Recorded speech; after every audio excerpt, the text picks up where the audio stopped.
வணக்கம். தினமலர்.com மாலை 4 மணி செய்திகள். முக்கிய நிகழ்வுகள். தேசபக்தியை எங்களுக்கு போதிக்க வேண்டாம், நாட்டின் பாதுகாப்பு ஒருங்கிணைப்பில் சமரசத்துக்கு இடமில்லை என்று எதிர்க்கட்சிகளுக்கு பிரதமர் மோடி பதில். காஷ்மீர் பிரிவினைவாத தலைவர் மசரத் ஆலம் விடுதலையை கண்டித்து எதிர்க்கட்சிகள் போர்க்கோலம். பார்லிமென்டின் இரு சபைகளிலும் கடும் அமளி. அரசு வக்கீல் பவானி சிங்கை நீக்க கோரும் அன்பழகன் மனு. விளக்கம் கேட்டு சுப்ரீம் கோர்ட் நோட்டீஸ். சுப்பிரமணிய சுவாமி எழுத்துப்பூர்வமான வாதத்தை தாக்கல் செய்ய கர்நாடகா ஹைகோர்ட் புதன்கிழமை வரை அவகாசம். விரிவான செய்திகள். நாட்டின் பாதுகாப்பு மற்றும் ஒருங்கிணைப்பு விஷயத்தில் சமரசத்துக்கு இடமில்லை என்று கூறிய பிரதமர் மோடி, தேசபக்தியை எங்களுக்கு போதிக்க வேண்டாம் என்று பார்லிமென்டில் எதிர்க்கட்சியினருக்கு பதிலடி கொடுத்தார். காஷ்மீர் பிரிவினைவாத இயக்க தலைவர் மசரத் ஆலம் விடுதலையை எதிர்த்து எதிர்க்கட்சிகள் கடும் அமளியில் ஈடுபட்டதை அடுத்து லோக்சபாவில் மத்திய உள்துறை அமைச்சர் ராஜ்நாத் சிங் விளக்கம் அளித்தார். கடந்த 1995 ஆண்டு முதல் மசரத் ஆலம் மீது 27 கிரிமினல் வழக்குகள் இருப்பதாக கூறிய ராஜ்நாத் சிங், இப்பிரச்சினையில் காஷ்மீர் உள்துறை அமைச்சகம் அளித்த விளக்கம் ஏற்றுக்கொள்ளும்படியாக இல்லை என்றும் கூறினார். காஷ்மீர் அரசிடம் கூடுதல் விளக்கம் கேட்டுள்ளதாகவும் அந்த அறிக்கை கிடைத்த பின் தேவை ஏற்பட்டால் மத்திய அரசு வலுவான அறிவுரைகளை அளிக்கும் என்றும் ராஜ்நாத் சிங் கூறினார். हाई कोर्ट का यह कहना है कि हम किसी एक ही ग्राउंड के आधार पर 2 वर्ष से अधिक किसी व्यक्ति को हम डिटेन नहीं कर सकते. यह हाई कोर्ट का ग्राउंड है. यदि हम किसी को डिटेन करना चाहते हैं तो उसके लिए फ्रेश ग्राउंड चाहिए, फ्रेश चार्जेस चाहिए. यह हाई कोर्ट का कहना है. लेकिन यह जो रिपोर्ट प्राप्त हुई है वहां के स्टेट होम डिपार्टमेंट के द्वारा, तो मैं ये कहना चाहता हूं अध्यक्ष महोदय कि हम अभी पूरी तरह से इससे संतुष्ट नहीं हैं. हमने इसमें क्लैरिफिकेशन कुछ सीख किया है. ஆனால் பிரதமர் விளக்கம் அளிக்க வேண்டும் என தொடர்ந்து எதிர்க்கட்சி உறுப்பினர்கள் கோஷமிட்டதால் மோடி எழுந்து பேசினார். மசரத் ஆலம் விவகாரத்தில் சபை உறுப்பினர்களின் சீற்றத்தில் தானும் பங்கு கொள்வதாக கூறிய பிரதமர், மசரத் ஆலம் விடுதலை குறித்து மத்திய அரசிடம் காஷ்மீர் அரசு தகவல் தெரிவிக்கவும் இல்லை, ஒப்புதல் பெறவும் இல்லை என்று கூறினார். நாட்டின் பாதுகாப்பு மற்றும் ஒருங்கிணைப்பு விவகாரங்களில் சமரசத்துக்கு இடமே இல்லை என்று உறுதி தெரிவித்த பிரதமர் மோடி, இந்த விஷயத்தில் தேவையான நடவடிக்கையை மத்திய அரசு எடுக்கும் என்றார்.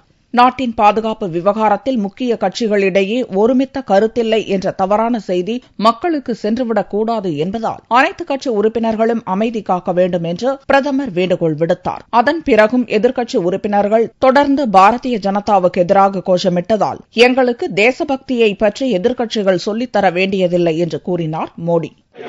कृपा करके हमें देशभक्ति मत सिखाएं. और वो लोग जिन लोगों के साथ, और मैं आपको कहना चाहता हूं, हमने कुछ बातों का क्लैरिफिकेशन मांगा है और जैसे माननीय गृह मंत्री जी ने कहा, वो क्लैरिफिकेशन आने के बाद वह भी सदन को जानकारी दी जाएगी. और इसलिए मैं फिर एक बार कहता हूं, ये आक्रोश किसी दल का नहीं है, ये आक्रोश देश का है.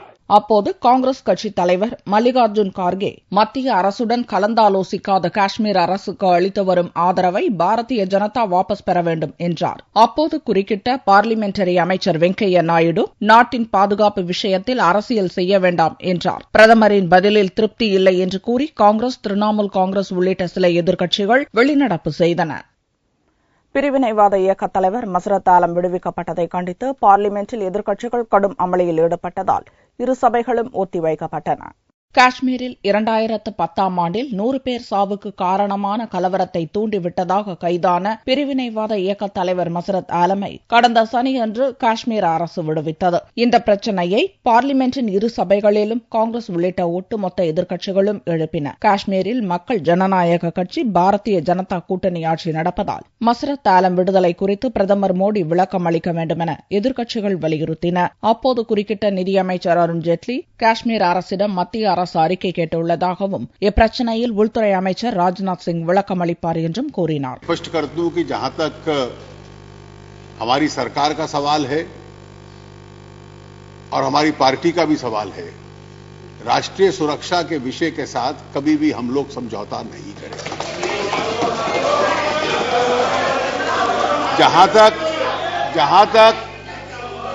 जहां तक एक व्यक्ति की रिहाई को लेकर जो चिंताएं उठाई गई हैं, उस संबंध में पूरे तथ्यों के संबंध में गृह मंत्रालय ने जम्मू कश्मीर सरकार से रिपोर्ट मंगवाई है। शायद कुछ प्राथमिक तथ्य वहां से आए हैं। मैं गृह मंत्री जी को इसकी इत्तला दे देता हूं। कुछ ही समय में आकर सदन के अंदर वो इस विषय के ऊपर पूरा विस्तृत रूप से व्यक्त करेंगे। ஜேட்லியின் விளக்கத்தை ஏற்க மறுத்து எதிர்க்கட்சிகள் தொடர்ந்து அமளியில் ஈடுபட்டதால் ராஜ்யசபா அடுத்தடுத்து ஒத்திவைக்கப்பட்டது. இந்த பிரச்சனையால் லோக்சபாவிலும் கடும் அமளி நிலவியது. ஆலமை விடுதலை செய்வது குறித்து மத்திய அரசுடன் காஷ்மீர் மாநில அரசு ஆலோசிக்கவில்லை என்று பார்லிமென்ட் விவகாரத்துறை அமைச்சர் வெங்கையா நாயுடு கூறினார். அதை ஏற்க மறுத்து எதிர்க்கட்சிகள் தொடர்ந்து கோஷங்களை முழங்கியதால் லோக்சபா அலுவலும் பாதிக்கப்பட்டது. ஜெயலலிதா மேல்முறையீட்டு வழக்கில் அரசு வக்கீல் பவானி சிங்கை நீக்க கோருவது தொடர்பான மனுவுக்கு பதில் தரும்படி கர்நாடக உயர்நீதிமன்றத்துக்கு உச்சநீதிமன்றம் நோட்டீஸ் அனுப்பியுள்ளது. சொத்து குவிப்பு வழக்கில் பெங்களூரு நீதிமன்றத்தின் தீர்ப்பை எதிர்த்து ஜெயலலிதா உள்ளிட்ட 4 தொடர்ந்த மேல்முறையீட்டு மனுக்கள் மீதான விசாரணை கர்நாடக உயர்நீதிமன்றத்தில் நடந்து வருகிறது. இவ்வழக்கில் அரசு வக்கீலாக ஆஜராகி வரும் பவானி சிங் குற்றம் சாட்டப்பட்டவர்களுக்கு ஆதரவாக செயல்படுவதால் அவரை மாற்ற வேண்டுமென திமுக பொதுச் செயலாளர் அன்பழகன் சார்பில் உச்சநீதிமன்றத்தில் தாக்கல் செய்யப்பட்ட மனு திங்களன்று விசாரணைக்கு வந்தது. மனுவை விசாரித்த நீதிபதிகள் இது தொடர்பாக விளக்கம் அளிக்கும்படி கர்நாடக அரசுக்கு நோட்டீஸ் அனுப்ப உத்தரவிட்டுள்ளனர். வழக்கில் குற்றம் சாட்டப்பட்டுள்ள ஜெயலலிதா, சசிகலா, சுதாகரன், இளவரசி மட்டுமின்றி மனுவை தாக்கல் செய்துள்ள அன்பழகனும் பதிலளிக்க உச்சநீதிமன்றம் உத்தரவிட்டுள்ளது. அன்பழகன் மனு மீதான அடுத்த கட்ட விசாரணையை மார்ச் 18ஆம் தேதிக்கு நீதிபதிகள் ஒத்திவைத்தனர். இதனிடையே கர்நாடக உயர்நீதிமன்றத்தில் நீதிபதி குமாரசாமி முன்னிலையில் நடந்து வரும் மேல்முறையீட்டு மனுக்கள் மீதான விசாரணையில் அனைத்து தரப்பு வாதங்களும் கடந்த வெள்ளியன்று நிறைவடைந்துவிட்டன. வழக்கின் மூல புகார்தாரரான சுப்பிரமணிய சுவாமி தன் தரப்பு வாதங்களை திங்களன்று தாக்கல் செய்வதாக ஏற்கனவே தெரிவித்திருந்தார். ஆனால் திங்களன்று நீதிமன்றத்தில் ஆஜரான சுப்பிரமணிய சுவாமி எழுத்துப்பூர்வமாக தனது வாதங்களை தாக்கல் செய்ய மார்ச் 13ஆம் தேதி வரை அவகாசம் வேண்டுமென வலியுறுத்தினார். இதை நீதிபதி ஏற்க மறுத்தார். மார்ச் 11ஆம் தேதிக்குள் எழுத்துப்பூர்வமாக வாதங்களை முன்வைக்க வேண்டுமென சுப்பிரமணிய சுவாமிக்கு உத்தரவிட்டார். எனவே மார்ச் 11ஆம் தேதியன்று தீர்ப்பு தேதி அறிவிக்கப்படலாம் என்று எதிர்பார்க்கப்படுகிறது. பல ஆயிரம் கோடி ரூபாய் சத்யம் கம்ப்யூட்டர்ஸ் ஊழல் வழக்கின் தீர்ப்பு ஏப்ரல் 9ஆம் தேதிக்கு ஒத்திவைக்கப்பட்டுள்ளது.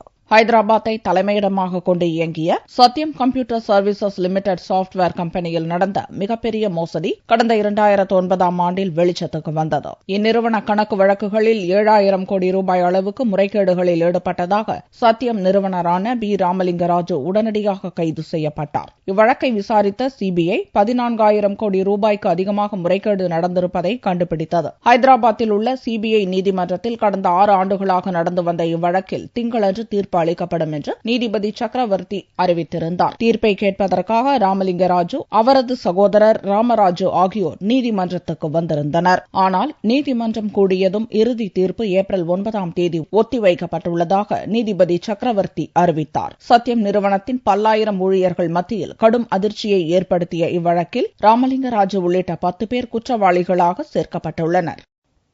நாகாலாந்தில் கற்பழிப்பு குற்றவாளி அடித்துக் கொல்லப்பட்ட விவகாரத்தில் 43 பேர் கைது செய்யப்பட்டுள்ளனர். SMS மற்றும் இணையதள சேவை நாகாலாந்து முழுவதும் தடை செய்யப்பட்டுள்ளது. நாகாலாந்து மாநிலத்தில் இளம்பெண்ணை கற்பழித்த குற்றத்துக்காக சிறையில் அடைக்கப்பட்டிருந்த சையத் பரீத்கான் என்பவரை சிறையில் புகுந்த மக்கள் வெளியே இழுத்து வந்து அடித்துக் கொன்றனர். இந்த சம்பவத்தின் வீடியோ காட்சிகள் இன்டர்நெட் மற்றும் SMS மூலம் வேகமாக பரவி வருவதால் சையத் பரீத்கான் கொலைக்கு எதிராக முஸ்லிம் அமைப்பினர் போராட்டங்கள் நடத்தி வருகின்றனர். இதனால் திமாப்பூர் நகரில் தொடர்ந்து பதற்ற நிலை நீடிக்கிறது. இந்நிலையில் சிறையை உடைத்து கைதியை கொன்றது தொடர்பாக திங்களன்று மேலும் 22 பேர் கைது செய்யப்பட்டனர். இதன் மூலம் கைதானோர் எண்ணிக்கை 43ஆக உயர்ந்துள்ளதாக நாகாலாந்து போலீசார் தெரிவித்தனர். கலவரத்தை கட்டுப்படுத்தும் நடவடிக்கையாக நாகாலாந்து மாநிலம் முழுவதும் இணையதள சேவை மற்றும் SMS சேவைகள் அடியோடு ரத்து செய்யப்பட்டுள்ளன. இந்த தடை உத்தரவு செவ்வாய்க்கிழமை வரை தொடரும் என்று நாகாலாந்து போலீசார் அறிவித்துள்ளனர். இதனிடையே கொல்லப்பட்ட சையத் பரீத்கானின் உடலடக்கம் அசாம் மாநிலத்தில் உள்ள அவரது சொந்த கிராமத்தில் ஞாயிறன்று பலத்த பாதுகாப்புடன் நடந்தது. காலதாமதமாக ஊதியம் வழங்கப்படுவதை கண்டித்து புதுச்சேரியில் போக்குவரத்து தொழிலாளர்கள் நடத்தும் போராட்டம் 3வது நாளாக திங்களன்றும் நீடித்தது. புதுச்சேரி அரசு போக்குவரத்து கழகத்தில் ஓட்டுநர், நடத்துனர் மற்றும் அலுவலக ஊழியர்கள் என 600 பேர் பணியாற்றுகின்றனர். இவர்களுக்கு மாத ஊதியம் காலதாமதமாக 15ஆம் தேதி வரை இழுத்தடிக்கப்படுவதாக குற்றம் சாட்டி கடந்த வெள்ளிக்கிழமை முதல் ஊழியர்கள் தொடர் வேலை நிறுத்தத்தில் ஈடுபட்டுள்ளனர். இந்த சம்பளம் போடாததுனால அந்த போராட்டம் செஞ்சுக்கிட்டு இருக்கோம். இதை நாங்க விரும்பி இந்த போராட்டத்தை செய்யணும்னு எங்களுக்கு அவசியம் இல்லை. எங்களுக்கு இவங்க சம்பளத்தை தாமதமா போட்டு இவங்க தான் எங்களுக்கு இந்த போராட்டத்துக்கு செய்யறதுக்காக நிர்பந்தத்தை நிர்வாகம் தான் ஏற்படுத்துது. திங்களன்று 3வது நாளாக போராட்டம் நீடித்துள்ள நிலையில் காரைக்கால் பணிமனையிலிருந்து வெளியூர்களுக்கு பேருந்துகள் இயக்கப்படாததால் தேர்வுக்கு சென்ற மாணவர்கள் பெரும் சிரமம் அடைந்தனர். செவ்வாய்க்கிழமை முதல் மறியல், சட்டசபை முற்றுகை என அடுத்த கட்ட போராட்டங்களை நடத்த இருப்பதாக ஊழியர்கள் அறிவித்துள்ளனர். பயணிகளுக்கு ஏற்படும் சிரமத்தை குறைப்பதற்காக புதுச்சேரி மாநிலத்திற்கு தமிழக அரசின் பேருந்துகள் கூடுதலாக இயக்கப்படுகிறது. புதிய காப்பீட்டு மசோதாவை எதிர்த்து நாடு முழுவதும் LIC ஊழியர்கள் ஒருநாள் வேலை நிறுத்த போராட்டத்தில் ஈடுபட்டனர். மத்திய அரசு புதிய காப்பீட்டு மசோதாவை கொண்டு வந்துள்ளது. இதற்கு எதிர்ப்பு தெரிவித்து மத்திய காப்பீட்டுத்துறை ஊழியர்கள் திங்களன்று ஒருநாள் வேலை நிறுத்த போராட்டம் நடத்தினர். சென்னையில் உள்ள தென்மண்டல LIC தலைமை அலுவலகத்தில் இத்துறையினர் மத்திய அரசுக்கு எதிரான கோஷங்களை எழுப்பினர். ஒட்டுமொத்த வேலை நிறுத்த போராட்டத்தால் LIC அலுவலகங்கள் வெறிச்சோடி காணப்பட்டன. பார்வையற்ற பட்டதாரி ஆசிரியர்களில் தகுதியானவர்களை பணியமர்த்த வேண்டும் என்பன உள்ளிட்ட 15 அம்ச கோரிக்கைகளை வலியுறுத்தி உண்ணாவிரத போராட்டம் நடந்தது. ஆசிரியர் தகுதி தேர்வில் தேர்ச்சி பெற்று சான்றிதழ் சரிபார்ப்பு முடித்து காத்திருக்கும் தகுதியுடைய பார்வையற்ற பட்டதாரிகளுக்கு உடனடியாக பணி வழங்க வேண்டும், காலி பணியிடங்களை நிரப்ப வேண்டும், கல்வி உதவித்தொகையை இரட்டிப்பாக்கி வழங்க வேண்டும் என்பன உள்ளிட்ட கோரிக்கைகளை பார்வையற்ற பட்டதாரி சங்கத்தினர் வலியுறுத்தி வருகின்றனர். திங்களன்று சென்னை சேப்பாக்கம் விருந்தினர் மாளிகை அருகே இச்சங்கத்தினர் தொடர் உண்ணாவிரத போராட்டத்தை துவக்கினர். அரசு நடத்தக்கூடிய சிறப்பு தகுதி தேர்வில் பாஸ் செய்த அனைவருக்கும் பணியிடங்கள் வழங்கப்பட வேண்டும், பார்வையற்ற அனைவருக்கும் பணியிடம் வழங்கப்பட வேண்டும். முதுநிலை பட்டதாரி ஆசிரியர்கள் 200 முதுநிலை பட்டதாரி ஆசிரியர் உடனடியாக பணி அமர்த்த வேண்டும். உடனடியாக ஒரு ஸ்பெஷல் TNPC ஒன்று, தமிழ்நாடு அரசு பணியாளர் தேர்வாணையம் ஒன்று பார்வையற்றோருக்கு சிறப்பாக ஒன்று நடத்த வேண்டும். தகுதியுடைய பட்டதாரிகள் அனைவரும் அழைத்து உச்சநீதிமன்றத்தின் தீர்ப்புக்காக உடனடியாக அந்த காலி பணியிடங்கள் 10,568 காலி பணியிடங்கள் இருப்பதாக தெரிய வருகிறது. அதன் அடிப்படையில் அந்த காலி பணியிடங்களை உடனடியாக நிவர்த்தி செய்ய வேண்டும். ஆக எல்லா விதத்திலும் உடனடியாக முதல்வர் எங்களை அழைத்து பேசி எங்களுடைய கோரிக்கையை நிவர்த்தி செய்யும் வரை எங்களுடைய தொடர்ந்து உண்ணாவிரத போராட்டம் நடைபெற்றுக் கொண்டே இருக்கும். இப்போராட்டத்தில் 200க்கும் மேற்பட்ட பார்வையற்ற மாற்றுத்திறனாளிகள் கலந்து கொண்டனர். கோவை கோரா காட்டன் மற்றும் காஞ்சிபுரம் பட்டு புடவைகளுக்கு புவிசார் குறியீடு கிடைத்துள்ளது. கோவை மாவட்டம் சிறுமுகை பகுதியில் கிபி 1565ஆம் ஆண்டு முதல் கோரா காட்டன் புடவைகளும் கிமு 3ஆம் நூற்றாண்டிலிருந்து காஞ்சிபுரம் பட்டு புடவைகளும் உற்பத்தி செய்யப்படுகிறது. உலக அளவில் பிரசித்தி பெற்ற இந்த புடவைகளுக்கு புவிசார் குறியீடு சான்றிதழ்கள் வழங்கும் விழா தஞ்சையில் நடைபெற்றது. கோவை கோரா காட்டன் உற்பத்தி செய்கின்ற கூட்டுறவு சங்கங்கள் 82 சங்கங்கள் இன்றைய தினம் GI ஆத்தரைஸ்டு யூசர் சர்டிபிகேட்டை பெறுகின்றன. இந்த 82 கூட்டுறவு சங்கங்களில் 10,000த்திற்கு மேற்பட்ட குடும்பங்கள் கைத்தறி நெசவு தொழிலில் ஈடுபடுகின்றனர். இதேபோன்று காஞ்சிபுரம் சில்க் பட்டு தயாரிக்கின்ற 2 கூட்டுறவு சங்கங்களும் இன்றைய தினம் GI ஆத்தரைஸ்டு யூசர் சர்டிபிகேட்டை பெறுகின்றன. இந்த புவிசார் குறியீடு சான்றிதழ் மூலம் அங்கீகரிக்கப்பட்ட சங்கங்கள் மட்டுமே இந்த பெயரை பயன்படுத்த முடியும். திருவையாறில் நடந்த புனித இசை திருவிழாவின் நிறைவு நாளில் சாக்ஸபோன் இசைக்கலைஞர் கத்ரி கோபாலின் இசை ரசிகர்களை மெய்மறக்க செய்தது. தஞ்சை மாவட்டம் திருவையாறு காவிரி கரையில் தென்னக பண்பாட்டு மையம் சார்பில் உலக புகழ்பெற்ற இசைக்கலைஞர்கள் பங்கு பெறும் புனித இசை திருவிழா ஆண்டுதோறும் நடக்கிறது. வெள்ளியன்று மாலை துவங்கிய இந்த விழாவில் பிரபல கலைஞர்களின் இசை விருந்து ரசிகர்களை பரவசப்படுத்தியது. இவ்விழாவின் நிறைவு நாளில் பிரபல சாக்ஸபோன் இசை கலைஞரான கத்ரி கோபால்நாத் குழுவினரின் இசை நிகழ்ச்சி நடந்தது.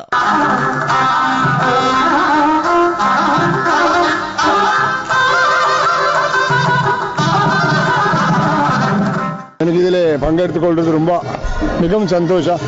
இந்த மாதிரி எல்லாருமே எல்லா கோவில் இந்த மாதிரி ஃபெஸ்டிவல் பண்ணிட்டு எனக்கு ரொம்ப சந்தோஷம். இது மிகவும் ஆல் ஓவர் த வேர்ல்டு எல்லா விதமான ஆர்டிஸ்ட் வந்து இங்கே அவங்க வந்து தே ஹேவ் டு பர்ஃபார்ம் சொல்லி வாழ்த்துறேன். எல்லாருக்கும் வணக்கம். பண்டைய கலை சிறப்புகளை மீட்டெடுத்து உலகறிய செய்வதே இந்த திருவிழாவின் முக்கிய நோக்கமாக கொள்ளப்பட்டுள்ளது.